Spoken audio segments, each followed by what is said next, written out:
Welcome back to the third segment of our series, Honor and Respect for the American Flag. I'm your host, Al Sipek, and with me again is Army and Navy veteran and former politician Frank Amiro.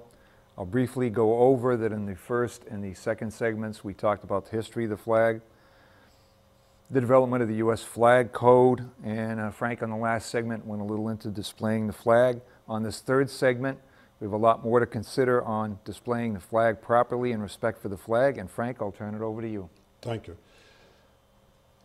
Some of the places I've been, I've seen, and I'm sure the viewers have seen, and I think it's one of the most disrespectful segments of displaying the American flag, is during the national anthem, when an American flag, especially oversized, is paraded on a baseball or a sports field or a military ceremony, and people are holding it. The American flag, if you aren't sure, always remember, our American flag is always, unless cased, it's always to be free and aloft, which means in the wind. And when you see an American flag on a parade ground or wherever, and someone thinks it's patriotic, and they're playing the national anthem and they're holding the American flag stretched out, that's disgracing it, and it's disgracing every single one of us, because it means there's no freedom, no liberty, and everything that flag stands for is restrained. So please, if you're in the military, a sports event, you want to have the flag, you're better off having a regulation flag on a post, or a military honor or color guard or Boy Scouts or Girl Scouts present the flag with an honor guard or a color guard. That's more respect for our American flag than standing there holding it. I've been at some events and I've watched people, and don't think I just sit there idle because I go up and tap them on the shoulder. During the Pledge of Allegiance, some people will hold the flag like this and pull on it. That's absolutely incorrect. And members of Congress, Senate and House, please put that in our flag code where it's better understood. And in some books that you'll see, it'll say you shall not hold the flag or carry it horizontal. That's absolutely correct. It's a symbol of freedom. I learned that from a World War II veteran when I was a young man, and he told me the American flag should never be pinned.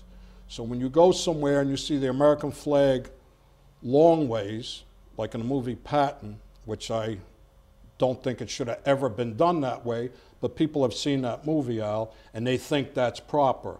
That's Hollywood. That's not military. And the flag should not be that way. If the U.S. Congress gets anything right, when the Speaker is there or the President of the United States is giving his address, you will see the American flag is long and hung by the eyelets. That's why they're there. If it's long ways this way, there's supposed to be a thin clamp on it, very thin, and it holds the flag, and it's down that the air hits it, and it's free and aloft. I've been several places, and if some of the photos I've taken will be shown, if we can get them on camera, you'll see pins in them. Don't pin our American flag. And when you see hostile nations that don't like us burn the flag, I hate to say this, they're actually paying more respect to that flag than someone that goes and pins it, or if you go to a military reservation, or I was at a ceremony and I saw an American flag draped along a fuel tank and strapped along this fuel tank. Absolutely incorrect. If I was still in the military police corps, I would have had to go and arrest that commander. I saw at a reserve center two flags, American and the organization flag of the military. And instead of the American flag being this way with the post in front of the military flag, it was the opposite way. And the military flag was in front of it. Then it was folded down and pinned to a back wall. Absolutely incorrect. And if you think of whether you like the military, you have a specific branch you like or adore or are very proud of, just think of one important fact.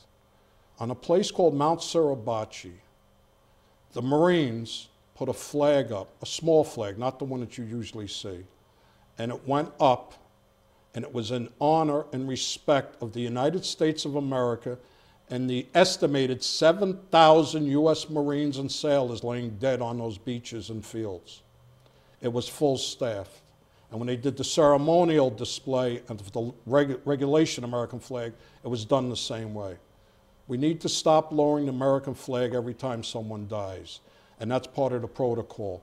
And there was an executive order that was put in place, and that has now become part of the flag code, I think as of 2007, that a governor can lower it. And I absolutely disagree with it.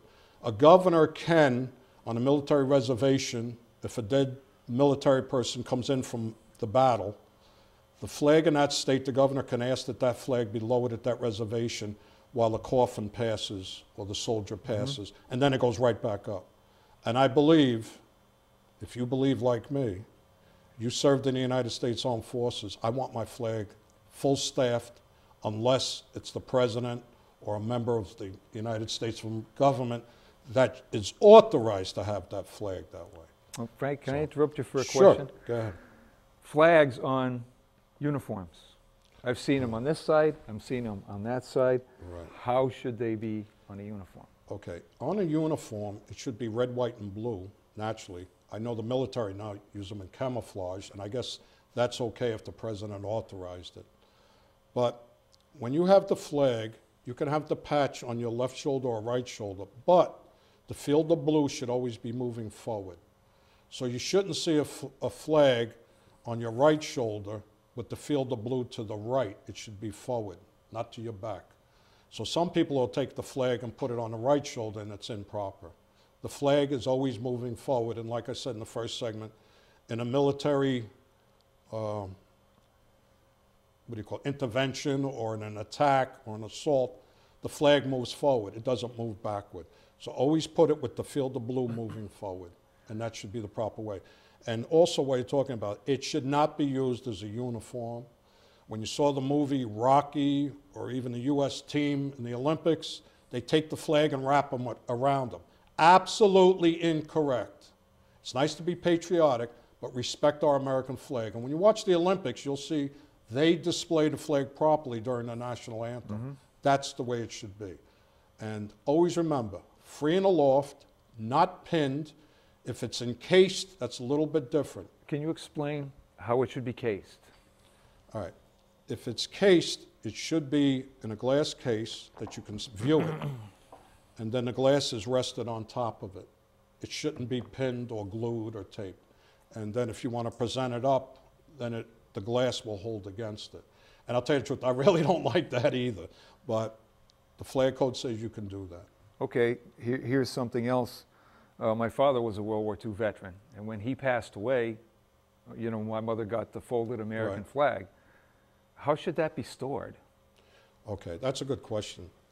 Lots of places, including veterans organizations, say it's okay to take a burial flag and fly it. I disagree with that, and the reason for that is that a coffin flag, and you'll see this in the next segment, a coffin flag is not a regulation flag. An American flag can be any size as long as the width is 1.9 longer than the height. A coffin flag is specific for a member of the U.S. military on a coffin or a member of government. And it should be on the coffin, displayed properly, and there should be no strap holding that flag to the coffin. And I've seen that too. If it's too windy, then the military will take that flag off, refold it, and then if they go into a church, they'll put it properly on the coffin, and if it's still windy outside, they'll take it off again, fold it. And if the flag gets folded 15 times, it doesn't matter, it's proper. But to take it and strap it means it's not free and aloft. When it's on the coffin, should the head of the coffin be where the stars are? The field of blue should be up, I believe, over the right shoulder. And when a family member gets that, how should they treat that? Well, I got a call, somebody said they flew the flag and they wanted to get it done, it was their father's burial flag. I said, well, you probably should not have flown it. And the woman said, well, she called the veterans group and they said it's okay to do. And I guess under protocol it probably is. But that flag usually has rounds or empty casings in it from a gun salute, and they're in there. I would think that that should be encased in the proper triangle if you'd like, or just have it presented on, on a table or something, that it's clean, not soiled. And then casing it is proper. And the fold, which we'll see Right. done in a presentation, is done properly. And when in the movie Taking Chance, they show how members of the military stood there and saluted each coffin that went by. They didn't lower the American flag, but they paid respect to that military person. And I think that's the way it should be done. Stop lowering our American flag every time, because every time it's lowered, it doesn't stand for everyone. And I don't agree that each governor should do it. In 50 states, 50 days of the year, the flag is up, it's down, it's not. Federal government doesn't have to comply. It's nonsense. Leave it to the president and the U.S. flag code. The governor shall lower all state and below flags. No problems, no questions. Okay, well, we've run out of time for our third segment. And stay tuned, we'll be back with our fourth segment. Thank you for watching.